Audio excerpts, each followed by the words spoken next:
Hello and good afternoon, everyone.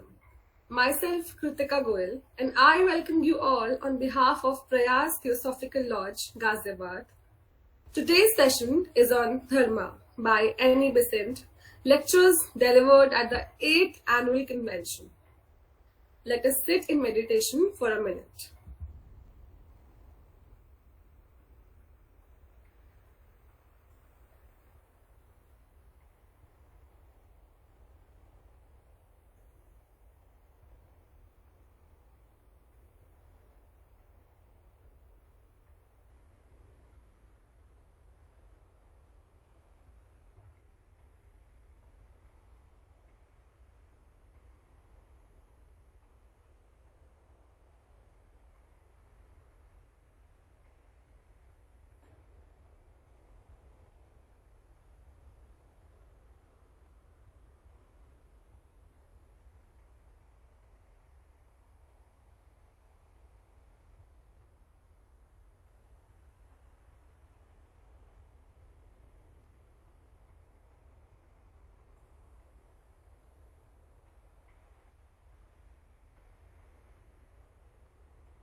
O hidden life, vibrant in every atom.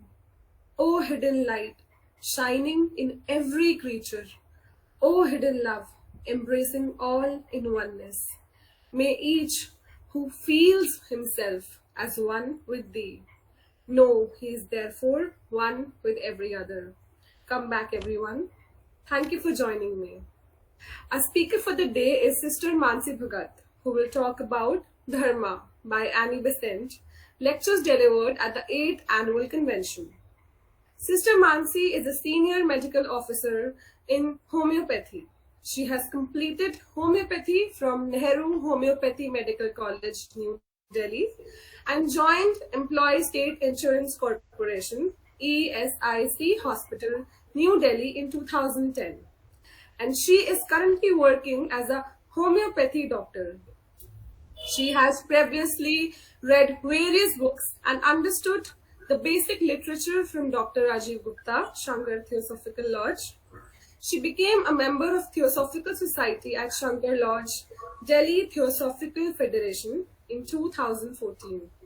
She has given talks in Young Indian Theosophist Group, in sessions organized by Utkal Federation, talks organized by Indian section, and she is a very dynamic speaker.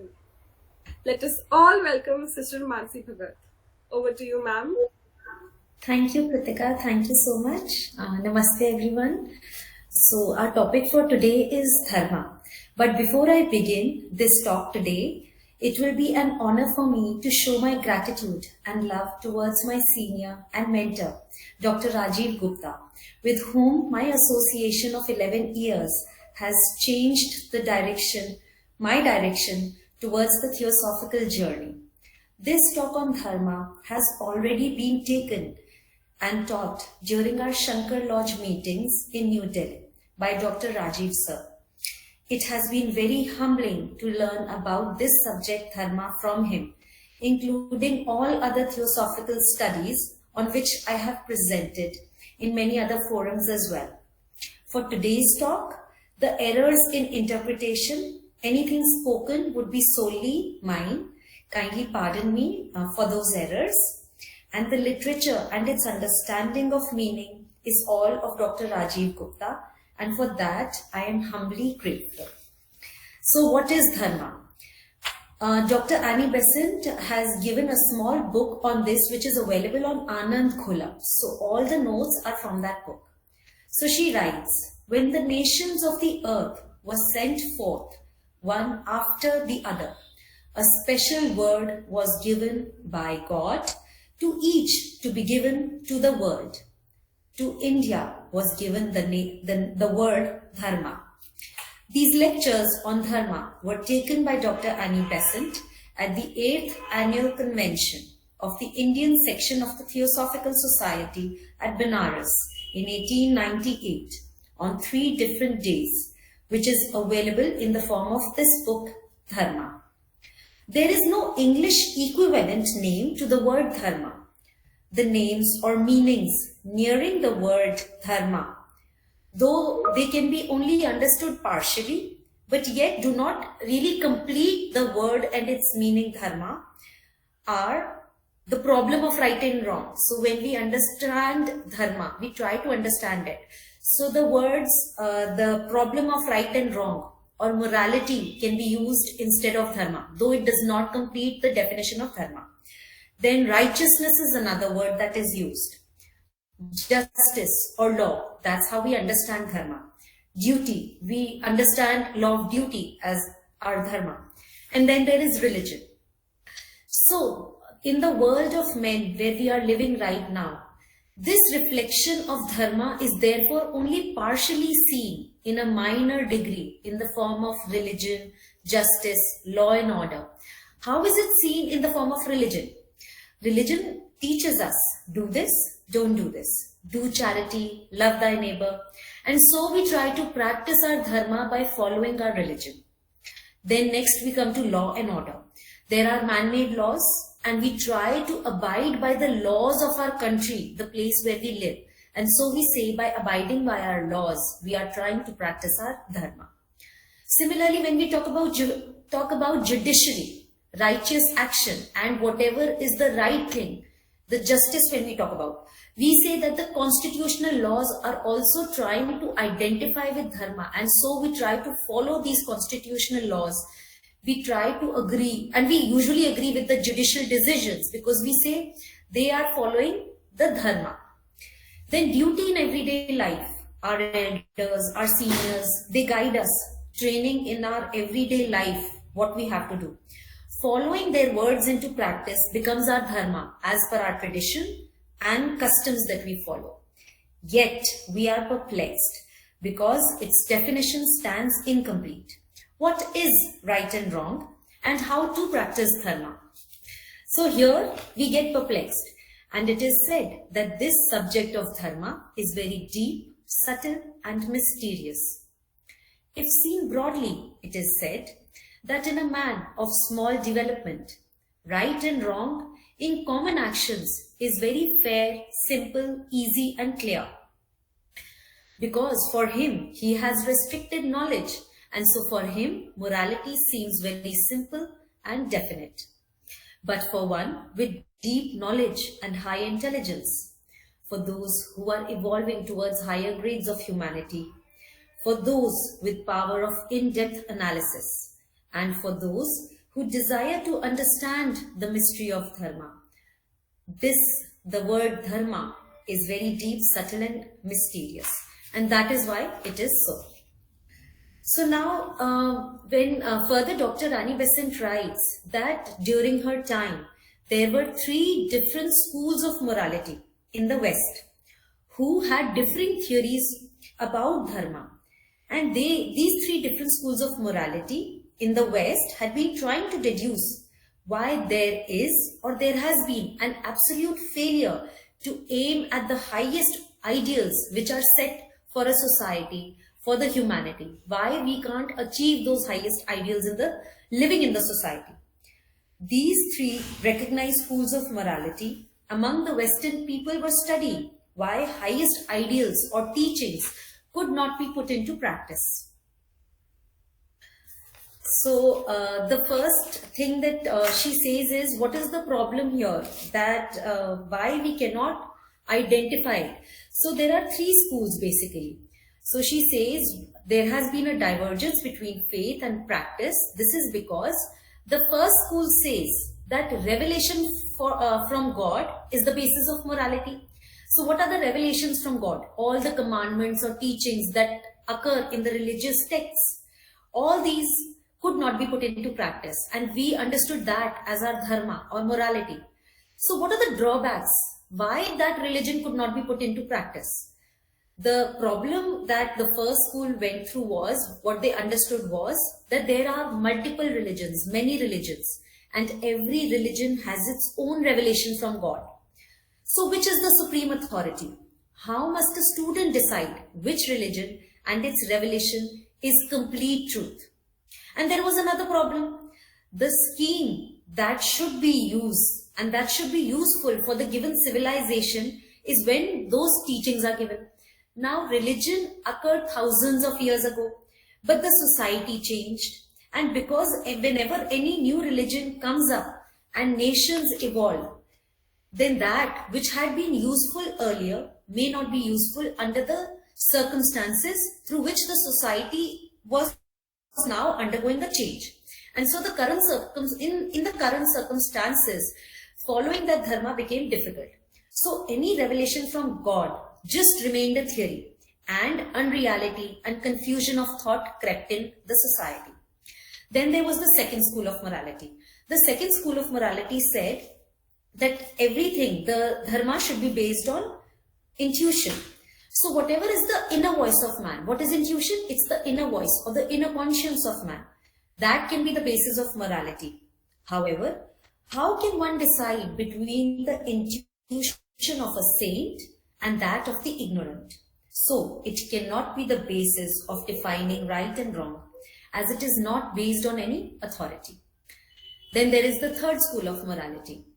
The maxim of this school is that which conduces, it says that which conduces the greatest happiness to the maximum or greater number of people can be served as the basis of morality.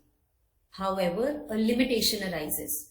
When we say the greatest number of people, and then alternately we also talk about unity of human race, and we say that there is one life as its root and only one life as its goal, then we cannot disregard minority of population.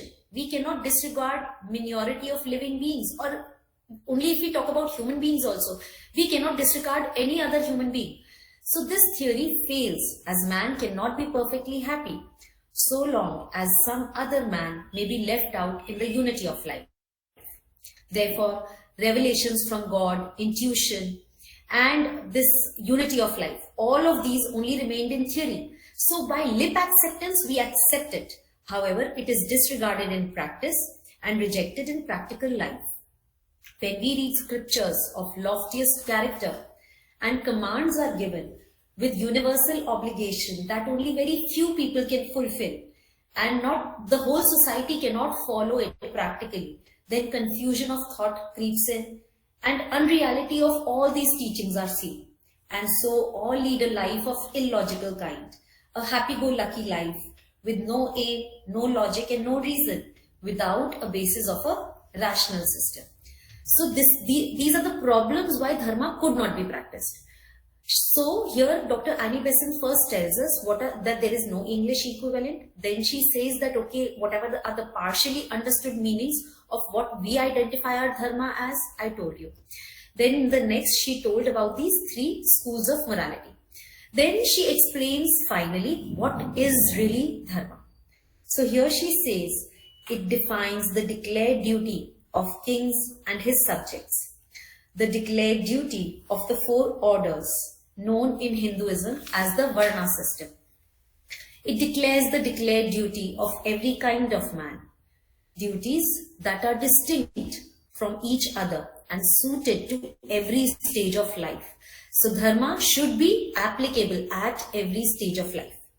Also, we should also understand and grasp the meaning and understand that dharma is not an outer thing like religion or law and order or justice or any other man-made law that undergoes a change.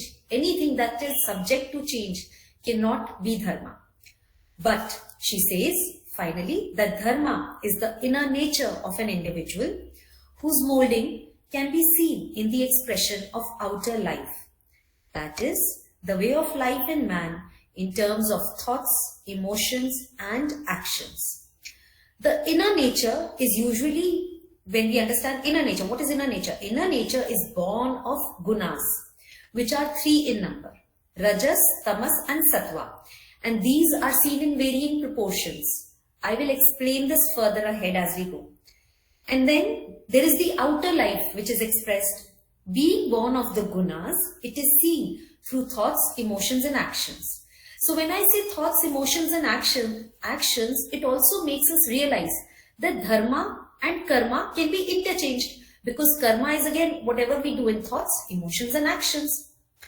So she says, Shri Krishna in Bhagavad Gita speaks of dharma of the four great castes, the Brahmanas, Kshatriyas, Vaishyas and Shudras.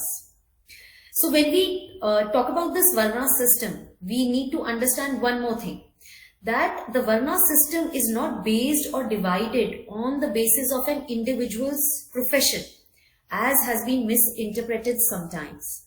But the Varna system is based according to the gunas born of inner nature, and karmas have been distributed for each of these four great castes according to the gunas born of their own natures. This above statement shall be further expanded and dealt further. So what I spoke in the last paragraph may seem a little tricky right now, but as we go ahead further, we'll expand everything. So for now, first we should understand the inner gunas, the three gunas. As we know that there are three gunas, Rajas, Tamas and Sattva.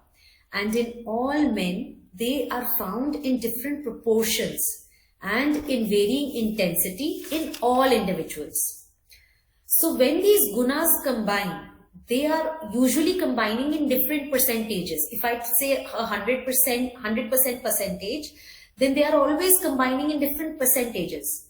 And yet all of these three remain together in every person. In every human being, these three will always remain, though varying in proportion.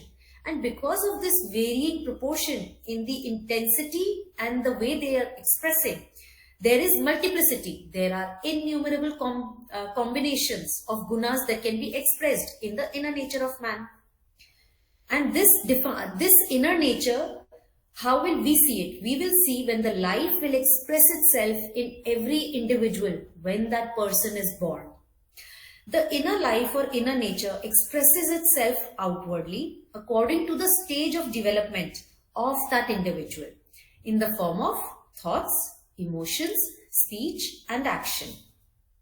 Therefore, Dr. Annie Besant finally defines dharma as the inner nature born or made of gunas, expressing the inner life of man in the outer world. This is the first statement, which is a partial statement which completes Dharma's statement partially. Then she further goes on ahead and completes the definition of Dharma, wherein she says, and as per the law of growth further, the inner nature is born into an environment suited for its further growth. So I'll recap. The inner nature made of gunas, expressing the inner life in the outer world. And as per the law of growth further, the inner nature is born into an environment suited for its further growth. So now let us proceed also to understand the second statement along with the first statement of Dharma. If we understand that there is a law of growth and there is a law of evolution of all forms and it is taking place, and we also accept, at least we accept it in theory at least, that there is a variety in inner nature that is gradually evolving. And as these inner natures are all at different stages of evolution, we cannot make on all of them the same demands, nor can we expect from them the discharge of same functions or same duties. Meaning, we cannot expect from all the individuals to follow the truth. We cannot expect from everyone to do good work. Sacrifice or efficiency of the highest manner cannot be expected from each individual. So therefore, in studying the standards of right and wrong for us, for ourselves, we need to see and we need to consider for only ourselves what is the stage of growth at which we are presently standing, and considering that where we have arrived at present, we must follow our dharma that will make us to go to the next stage of our growth further. Therefore, each one of us has to define our own dharma and not to follow another man's dharma, and not also to judge another man's dharma. Absolute right and wrong, she says, exists in Ishvara alone. This is a conditioned universe which is continuously undergoing a change. Therefore, right and wrong will always be relative according to the stage of development at which the individual has arrived And based on his evolutionary growth, he will proceed further. So here we have completed the definition of dharma. Now let us go further into a person's journey of how he understands, identifies his dharma and proceeds in his life of evolution. First of all, there is a thing we need to understand. Why and what happens to a man who is not evolved enough or is starting on his early stages of human evolution? We have been taught in the theosophical literature that early stages of human evolution is mostly of savage kind. So wherein a person has not developed the sense of right and wrong. So what happens and how does he proceed further and grow? We will pick up this and go ahead. A man who is a lesser evolved being gratifies his desire, and that is the law of progress. In the early stages, the gratification of desires is his law of evolution. There is nothing called morality for this man. There is no distinction between right and wrong. He does not choose and he does not have many choices. Based on his inner nature, that is the gunas, his development of desire demands gratification. So he has very little sense of right and wrong. Without those gratification of desires, there is no further growth for this less evolved being. For him, experience is the law of life. Unless he gathers the experiences of every kind, he will not, till the time he does not experience pleasure and pain, he will not know the existence of a law. Unless there is no experience of good and evil, he will not be able to choose from the pair of opposites. And he will not be able to understand what is that good that is benefiting him and what is that evil which is harming him. This dawning intelligence which gradually comes in is the power of discrimination. The man grows with time and only experience of life teaches him all of these things. So here is what our savage being is with gratification of desires. Then we proceed further to the next step. There are certain great laws of growth. This person now sees certain things as right and certain things as wrong. The great law of orderly evolution which is taking place in these earlier stages of this man's life is good enough because according to the society's man-made laws, he is progressing well and he is evolving along with other human beings. So the man-made laws and those boundaries are enough for him to grow. However, in the later stages of growth, 4 successive stages follow. This comes after the man has reached a certain point, after the preliminary training is over.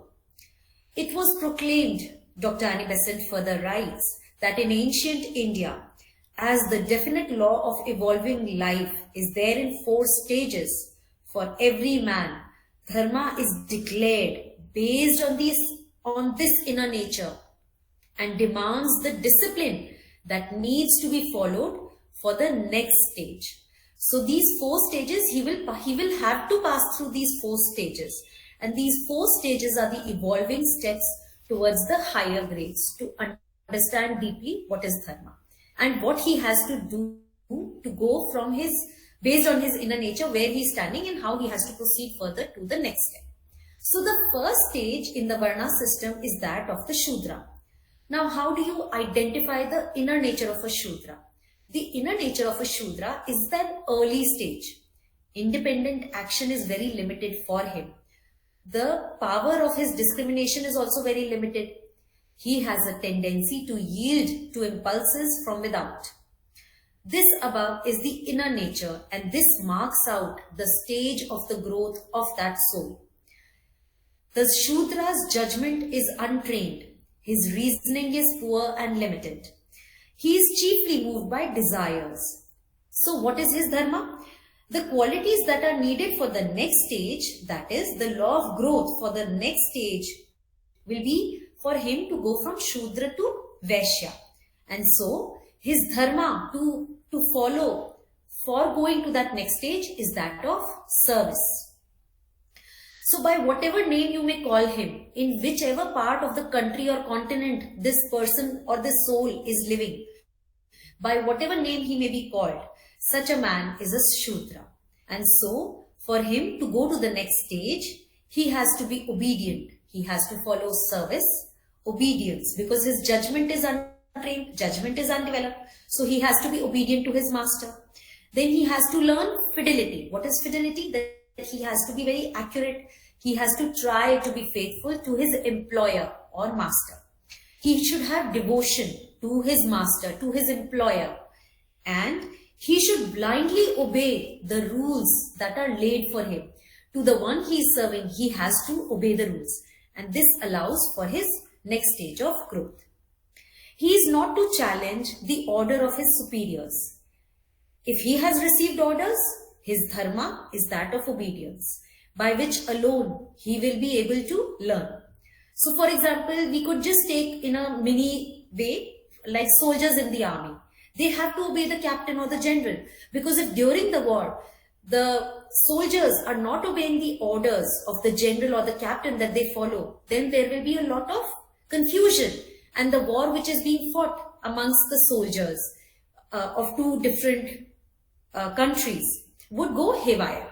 So this is one example that I have used here to explain how for the Shudra, obedience is the law and service is what his dharma is. So further, Dr. Annie Besant says, if your judgment is feeble, when you are moved from impulses from without, when you cannot be happy without clutter, commotion and noise, then your dharma is that of service. Wherever this person may be born, he is happy if his karma that is, lead him to a position where discipline can train him. So Shudra will be happy at a stage where discipline is training him and he will be able to grow further. The dharma of the Shudra is therefore fulfilled when he is obedient and faithful to his master. To demand from a Shudra cheerfulness in suffering, purity of thought, power of suffering all kind of hardships ungrudgingly, he is not yet ready. His soul is still to grow further.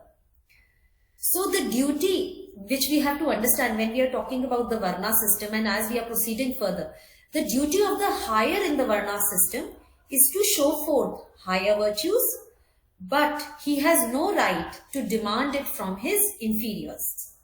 So if the employee is showing fidelity, if he is showing obedience, his dharma is perfectly performed. This is the training of the younger souls. For a child's soul, she says, is gently led along the path, and its growth should not be shunted by harsh treatment. When the lesson of the Shudra is learned, then the next stage of growth is to be obeyed.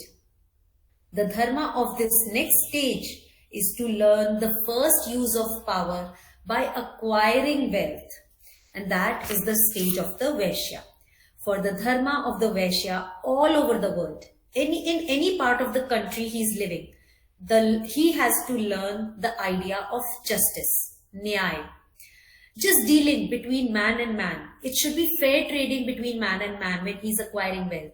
There should be fair payments made. There should be fair exchanges that should be done while handling money and material possessions.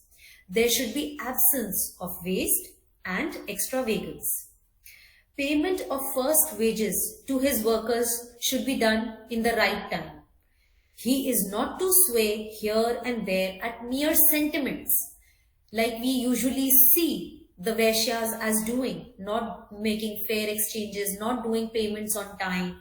So he should be economical with money and food. These are the characteristics he has to follow in order to go for the next stage, for his higher growth. So, what is the Vaishya going to learn? The Vaishya is going to learn shrewdness. He has to show sharp powers of judgment. It is a merit for a Vaishya to be frugal with money, that is, being economical with money. He should also refuse to pay more than he should for the work that he is getting done. There should be a trust on fair and just exchange in trading. The next step in higher stage for the growth involves that Vaishya from this stage goes to the next stage, and that is that of a Kshatriya. So his duty, that is Vaishya's duty, is to gather wealth. While he is gathering wealth and material possessions, by the exercise of being wisely economical, and then to spend the wealth on noble objects, on learned men. That is his next stage of growth. So once he has done these fair exchanges in the Vaishya stage, in the higher order, he has to learn to give away this money, wealth, material possessions on noble objects by serving the society, by spending that money on noblemen and learned men, to bestow it upon the worthy and well-considered schemes of public good. And we can usually see it in the society when businessmen, traders and jewelers try to own a park. They name it because there is a selfish purpose involved, and yet they are trying to serve by public good, though they want their name, fame, power and money. So this is how he learns, he gradually learns life after life to go to the next stage. So to gather this wealth with energy and shrewdness, and then to spend with careful discrimination. So his discrimination was also gradually improving, and with liberality, how he has to spend. And he should not be careless with money, and he should not underpay and overpay his workers, as I said. This leads to the next stage of growth, that which is of the warrior class or the rulers. We call it the class of Kshatriyas in the Varna system. So from Shudra, we went to the Vaishya, and then the higher rung in ladder in the Varna system is that of the Kshatriya. Now, how do you recognize the inner nature of the man? As the inner nature is born of gunas, rajas, tamas, sattva, in different proportions, varying intensity in each individual.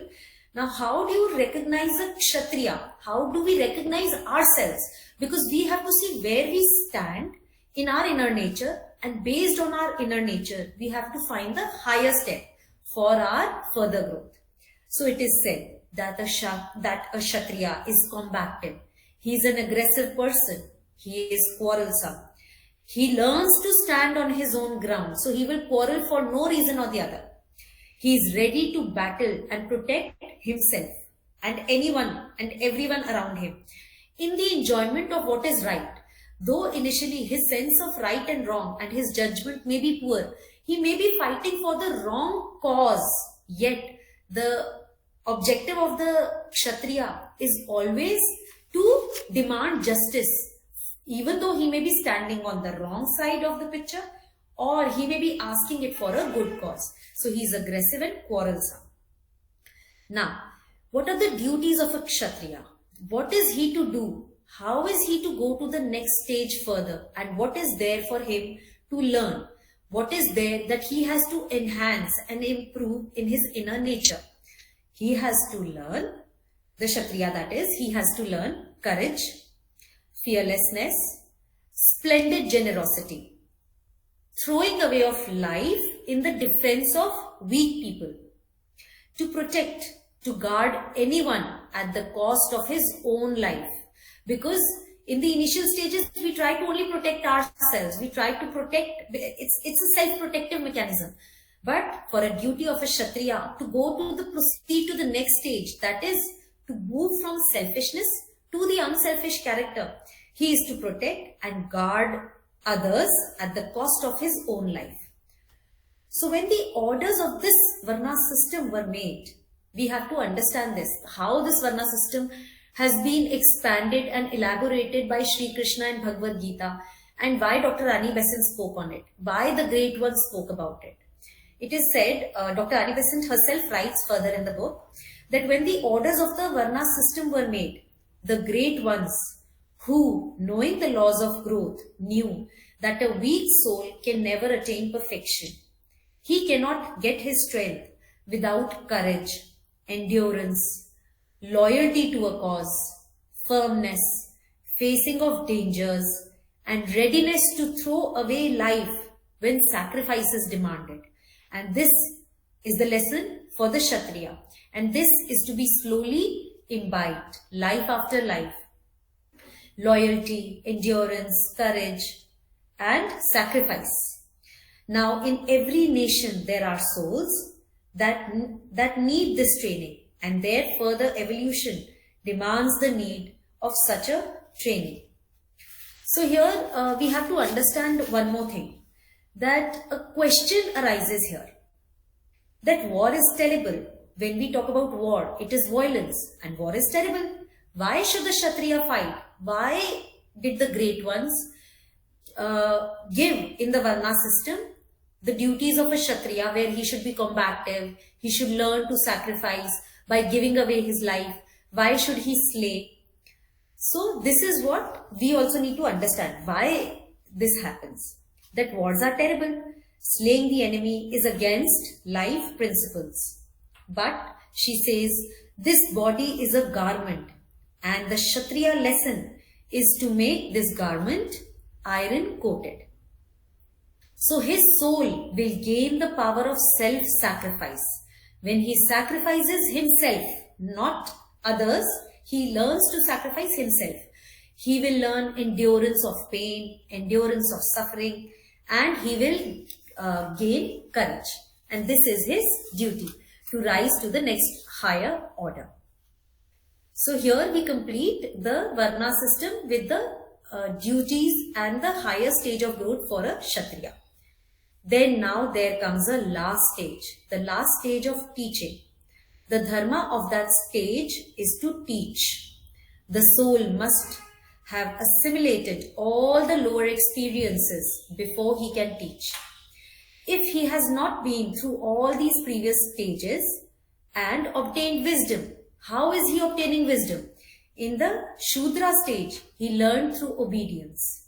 In the Vaishya stage, he learned through exertion and justice. In the Kshatriya stage, he learned being combative, loyalty, endurance, and sacrifice.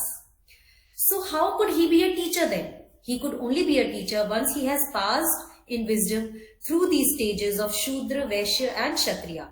That is obedience, exertion, and then combativeness.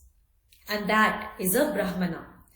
These qualities are not artificial. When we say combative, being loyal, these are not qualities that are artificial. These qualities are not simply imbibed through education. Today we send somebody for an educative system. He will not learn loyalty, he will not learn aggressiveness and the way things are in the society. He doesn't learn this way. This is based on inner nature of man. All these qualities that I have spoken about, obedience, exertion, justice, these are inborn qualities of nature, and they show themselves wherever they exist. So here we need to understand that this is how a Brahmana is. She further writes, a Brahmana is not a Brahman if he is not a teacher by his dharma. Now what is the law of growth for a Brahmana? That is, what is his law of growth? How does he proceed further? He proceeds further by gaining knowledge, by pity, by forgiveness, by being the friend of every creature, by being the friend of every living being, every animate and inanimate object. The law for his growth, the law of the growth for the Brahman is also more. He must learn now never to take offense. He must learn that he should never lose self-control. He must never be hasty. He must always be gentle. Otherwise, he falls from his dharma. He must never lead an evil life. He must detach himself from worldly things if they have a hold upon him. The end of the growth of the Brahman is liberation, if he follows his lofty ideals of his dharma.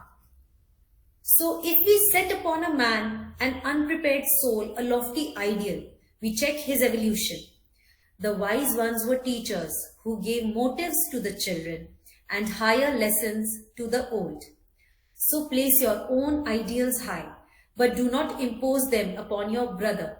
the law of whose growth is very different from yours. Learn the tolerance which is good for him and what his inner nature impels him to do. Instead of preaching, she says, the doctrine of self-sacrifice to everyone, which is beyond comprehension, how should you teach a younger soul? You should teach a younger soul by using his higher selfishness to destroy the lower part of the selfishness. So the ideal for the highest is to accomplish the highest virtues, and the ideals for the younger souls is to destroy the lower nature and move slowly towards the higher part. So, to demand for the higher nature, for that of the Brahmana, is self-sacrifice, purity and self-devotion. And this, the highest stage, that is of self-sacrifice, purity and self-devotion. This path is gradually trodden. So, I will summarize what I have taught today. The summary is that we now understand that there are subtler differences amongst all people. And we can much appreciate the nature of these differences within each man. By the way, because the inner nature cannot be seen. How do you see the inner nature? In terms of karma. That is his way of thoughts, his words and his actions. And therefore Lord Krishna expounds his teachings, tracing for us the teachings of Dharma. One by one, the inner nature, then the four great castes, its meanings, and then the karmas that have been distributed according to the gunas born of their inner natures. We understand and expand these above statements that the dharma defines our karma, and that wherever we stand, according to the stage where we stand, defines our karma for the next higher stage. Dharma being the inner nature, which has reached in a man in a certain stage of development and unfolding, plus the law of growth for the next stage of unfolding. This is Dharma. The distinction of Dharma should be understood as depending upon the stage of evolution, and we should be able to discriminate our own Dharma by the characteristics we find in our own inner nature. And she says, judge ourselves, judge yourself, do not judge others. Identify your own Dharma and follow your own Dharma. Do not follow another man's Dharma. Thank you so much, everyone. Thank you so much, Prayas Lodge, for taking me here. Thank you, Survalina ji, Kritika ji, and everyone who has been here today. Thank you. Thank you so much, Sister Mansi, for such an enlightening session. You know, this session reminded me of a story which I heard when I was very young. So, I hope that you'll allow me to share it. Okay. So one day a sadhu went to the river to bath. I guess many of you must have heard this, but I just wanted to share it. So one day a sadhu went to the river to bath. There he noticed a scorpion struggling in the water. Scorpions cannot swim, and the sadhu knew that if he will not save the scorpion, it would drown. Therefore, carefully picking up the scorpion, the monk rescued it from the drowning, and was just about to set it down gently on the land when the scorpion stung his finger. In pain, the sadhu instinctively flung his hand and the scorpion went flying back into the river. As soon as the sadhu regained his composure from the sting, he again lifted the scorpion out of the water. Again, before he could set the scorpion safely on the land, the creature stung him again. And now this whole thing went on for several minutes as the sadhu continued to try to save the life of the drowning scorpion.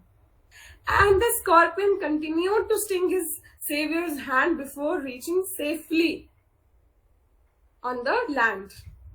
A hunter was watching this whole incident very carefully and very gingerly, like how the sadhu is lifting the creature out of the water and how the creature is again and again, hurting the sadhu.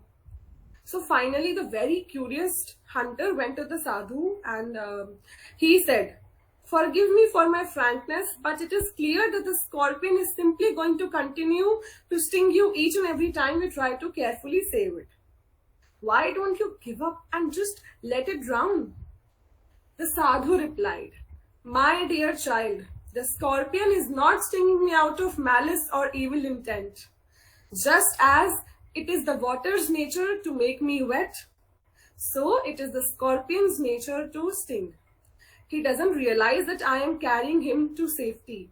That is a level of conscious comprehension greater than what his brain can achieve.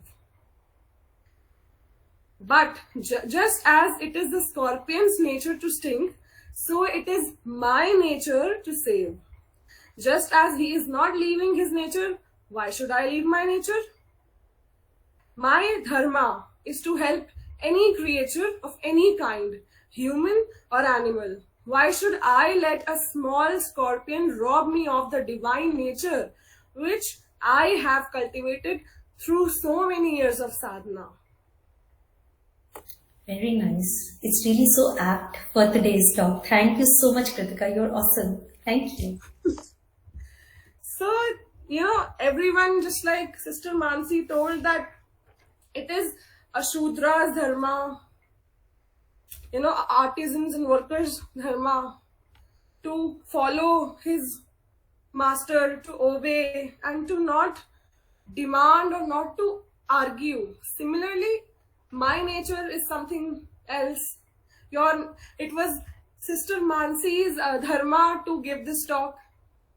It was my dharma. Like, everything is written, and if we put our thoughts, and if we try to change it, then our dharma is disturbed, as Sister Mansi said. So sorry for taking so much time. This was one little story I wanted to share. So thank you so much, Sister Mansi. The session is now open for any comments, any suggestions, and questions and answers.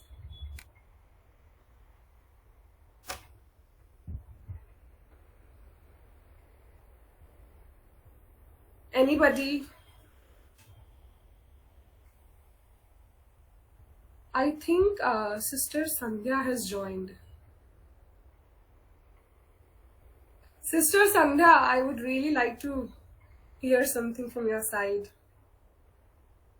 Are you there? Very much there. Listening to Mansi ji, long back even I had spoken on Dharma. The way you took up very nicely, you said, Dharma, whatever we carry, that is in her. Everything she has covered very nicely.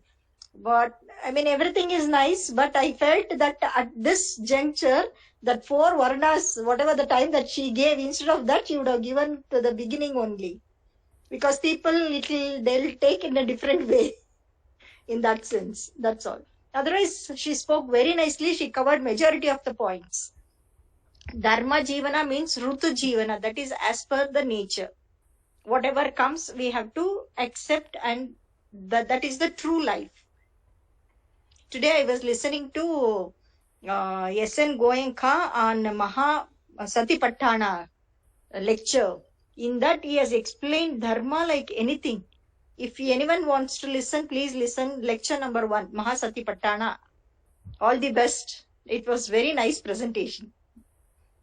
Thank you. Thank you, Sister Sandhya. Let me ask you a doubt, madam. Yes. Is there any stage that do not belong to the Varnas? What are they called? That means they don't do these kind of karmas. I heard those people are called Chandala. I don't know whether it is true or not. Please clear my doubt. Sir, as far as I know, and I'm really not aware of the whole Chandala thing, but as far as I know, if we grade the humanity according to the Varna system, each person falls into a certain category. The Dharma is the inner nature, and everybody, every human, whatever name we label him in the outer society, has Rajas, Tamas and Sattva, the 3 gunas within him. First, we need to understand what are these 3 gunas, and we are all, our matter is made up of these inner gunas. if we have an inner guna, then whatever name you call it in the modern society, whether a Chandal or anybody, we may try to find out that what is it which could be beyond the Varna system. So according to me, I do not think that there has to be any person, any human being who is devoid of even one single inner gunas. And so if you have three gunas together in varying proportions, then you belong to one amongst the Varna system. The Varna system now, we may take it as our professions, but this is not a profession. The inner nature, even if I am a doctor, I may be a Shudra. Based on my inner nature, even though I may be teaching somebody today, but maybe I am a Kshatriya, I do not belong to the Brahmana system. So, based on my inner nature, I have to identify where I am, because I have these three gunas in varying proportion.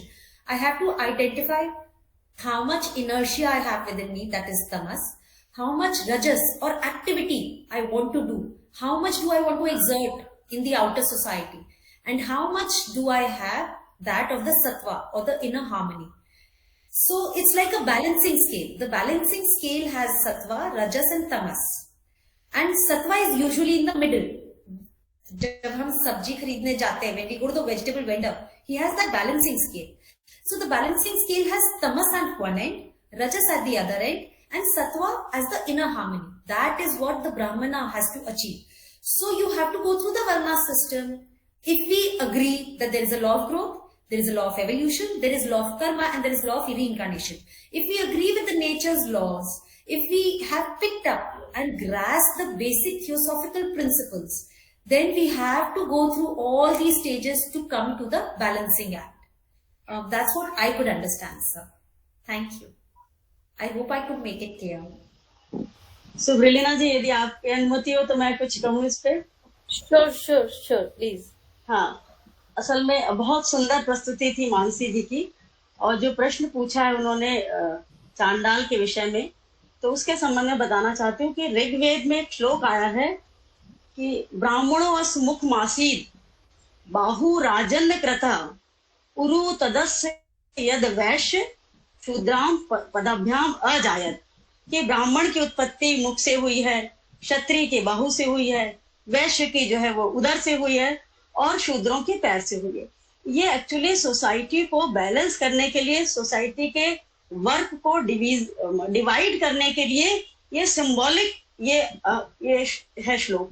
लेकिन बाद में जब intercaste marriages होने लगी, और पहले तो जो वर्ण का अर्थ था वो सिर्फ रंग से था, श्वेत रंग और काला रंग. बाद में सोसाइटी को बैलेंस करने के लिए, सोसाइटी के वर्क को डिस्ट्रीब्यूट करने के लिए वर्ण शब्द आया. और बाद में जब कास्ट आई, जाति आई, तो जो इसमें इंटर वर्ण मैरिजेस होने लगी, अनुलोम विवाह और प्रतिलोम विवाह, और उसमें जो है वो फिर हमारे सारे ग्रंथों में है ये टचेबल शूद्र और अनटचेबल शूद्र. तो ये सारा बाद का जो है वो ये विस्तार है, ये बाद की विचारधारा है. शुरू में जैसे मानसी जी ने बताया, वो जैसा बेसेंट ने कहा, शुरू में यही था कि ओबीडियंस है, हमारे जस्टिस है और सेक्रीफाइस है, और पूरे सोसाइटी को जोड़ने के लिए जो ब्राह्मण है वो ज्ञान दे सबके उत्कर्ष के लिए. लेकिन ये कास्ट सिस्टम जब आई, तब ये पुक्कुस, निषाद और किरात और वैश्य, ये सब जो है ये कास्ट सिस्टम का प्रमाण है. और आज लगभग 2000 कास्ट है जो डिफरेंट इंटरकास्ट मैरिजेस से, कि अनुलोम विवाह, जब ब्राह्मण जो है वो शूद्र से विवाह करता है तो कौन सी कास्ट बनेगी. तो ये बाद में धर्मशास्त्र में ये बात का उल्लेख है, बिगिनिंग में ऐसा नहीं था. ये धीरे धीरे चीजें डिस्टॉर्ट होती रहती हैं, और आज फिर देखिए वही आ रहा है कि कास्ट कुछ नहीं है, हम सब लोग एक हैं. तो जहां शुरू हुई, अब बात फिर से हम उसके वो देख रहे हैं, दुष्परिणाम देख रहे हैं, तो हम फिर से कह रहे हैं कि नहीं, हम सब मनुष्य एक हैं, सबको विकास करना है. कोई किसी में जो है इनर्शिया की स्टेज है, कोई जिसमें तमोगुण ज्यादा है, किसी में रजस ज्यादा है, किसी में सत्व ज्यादा है, और डिफरेंट कॉम्बिनेशंस ऑफ 3 गुणास से व्यक्ति का जो है वो किस स्टेज पे वो पता चलता है. तो मैं उस प्रश्न का जवाब दे रही हूँ कि जिन्होंने कहा कि ये निषाद है, चांडाल है, ये वास्तव में कुछ कुछ काम ऐसे थे जो बुद्धिज्म में भी आए। कोई टोकरी बुनने वाले हैं तो उनको छोटे काम का कह दिया, कोई यदि हिंसा करते हैं उससे अपनी जो है लाइवलीहुड चलाते हैं तो उनको छोटा काम कह दिया। तो वर्ग के आधार पे और इंटर मैरिजेस के आधार पे ये नामकरण किए गए। ह्यूमन बीइंग तो एक ही है, बस यही कहना।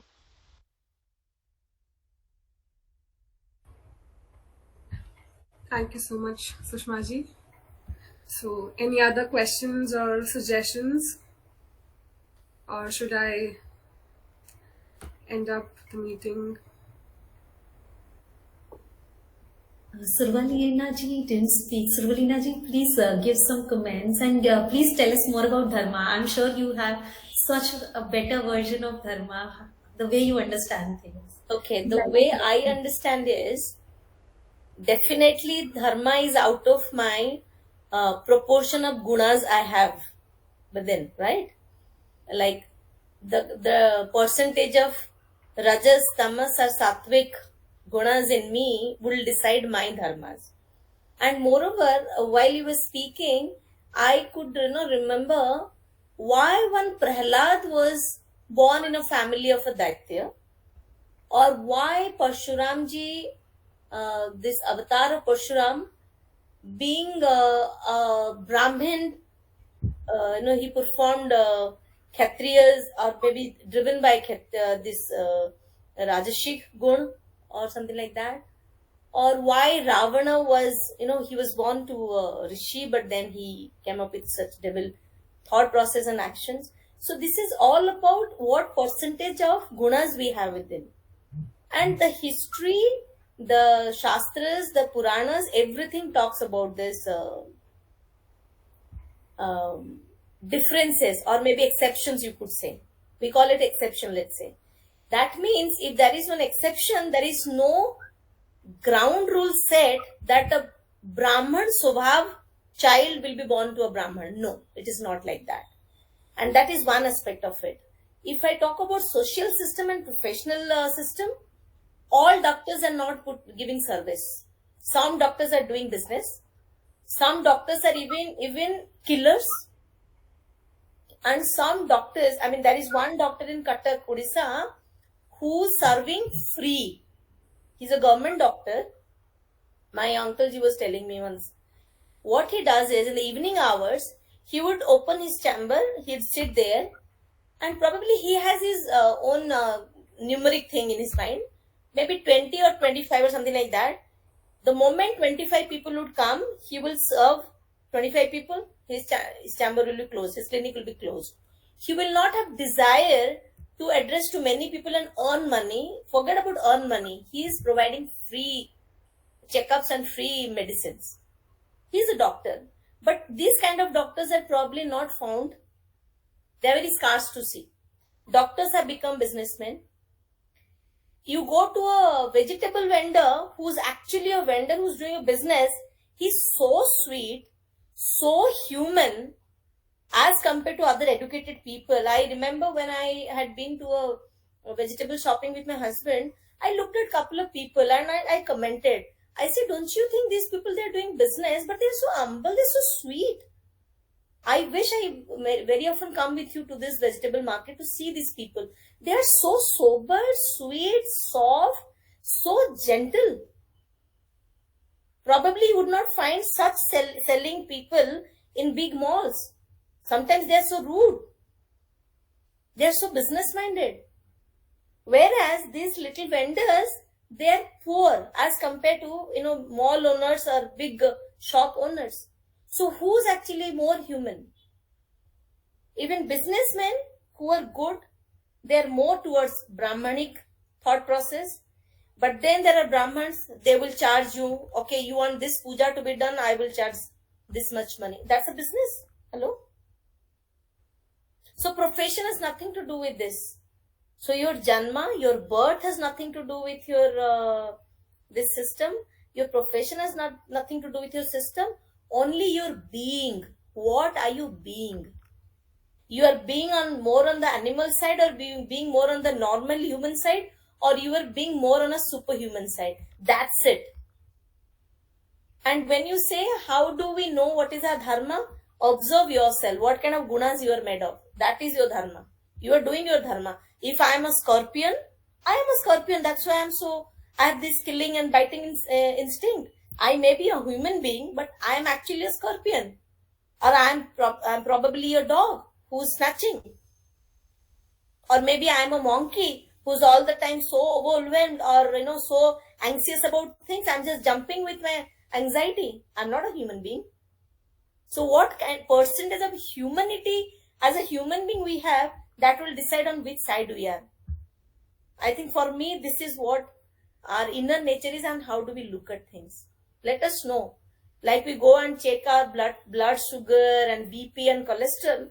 I wish there is a machine to check how much we are on the which side. My Rajasic, Sattvic, Tamasic, how much I lie, how much I'm truthful, how much I'm disciplined. If these things could be measured, right, Rekha ji? I could see you good. You can speak something about it. If these things could be measured, I'm sure we would know what is our dharma. Yes. I would like to give my version of dharma, which not very recently, but I have discovered for my inner peace of mind. First of all, I have to congratulate you, Dr. Mansi, because I heard your lecture the other day, and it's awesome hearing you out. A layman can understand what you're trying to convey. So I have to say that to you. Compliment you on that.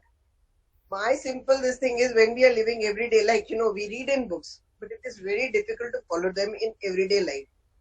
To make ourselves better and to make the world better, we have to follow things which are simpler. So what I have taught myself and what I try to tell people now, because of my karma, I have this husband, I have this brother, I have this sister, I have this friend or the otherwise. So for that karma, fulfilling that karma to my husband, to my brother, to my sister, to my friends, anybody in society I am connected to, that's my dharma, to the best of my ability and my knowledge. And beyond that, I am an individual by myself, where I have to build myself up. Like after fulfilling all my, because everybody has, I don't have time for myself. Where is my space?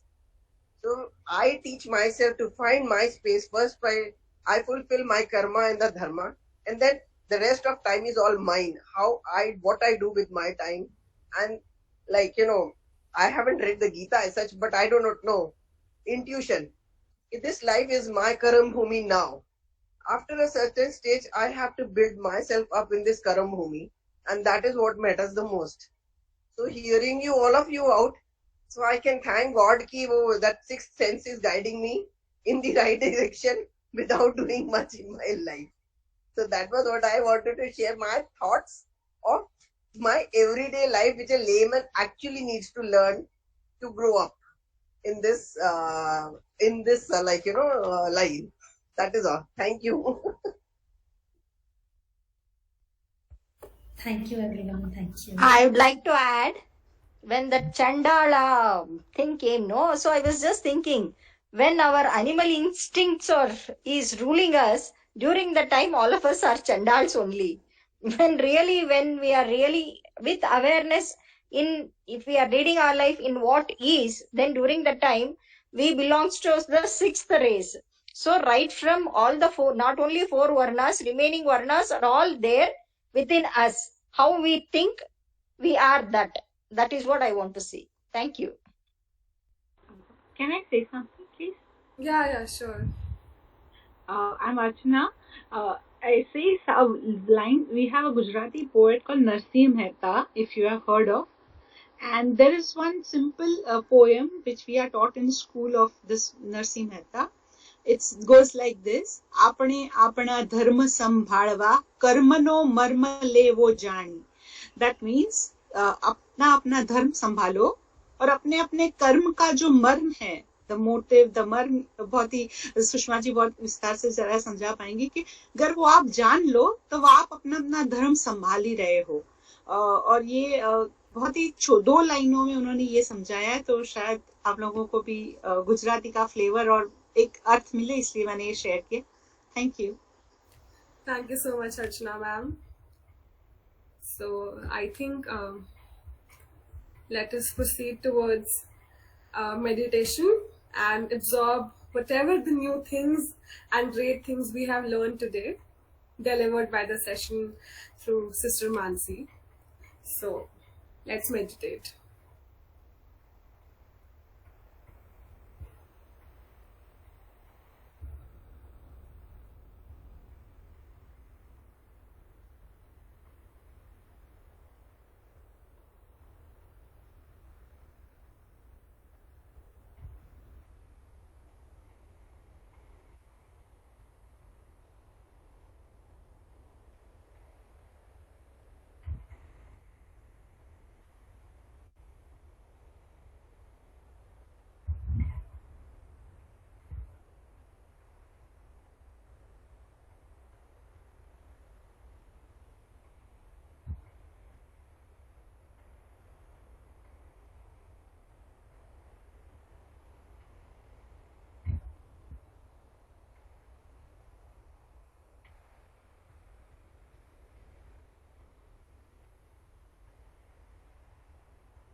Om Sarve Sukhine Santu Sarve Santu Niramaya Sarve Bhadrani Paschyantu Ma Kaschit Dukh Bhag Bhavet. Om Shanti Shanti Shanti. Thank you so much, everyone, for joining me, and thank you so much, Sister Mansi, for such a wonderful session. Thank you, Kritika. Thank you, Sarolina ji. Thank you, everyone, for being Thank here. you all. The session is closed.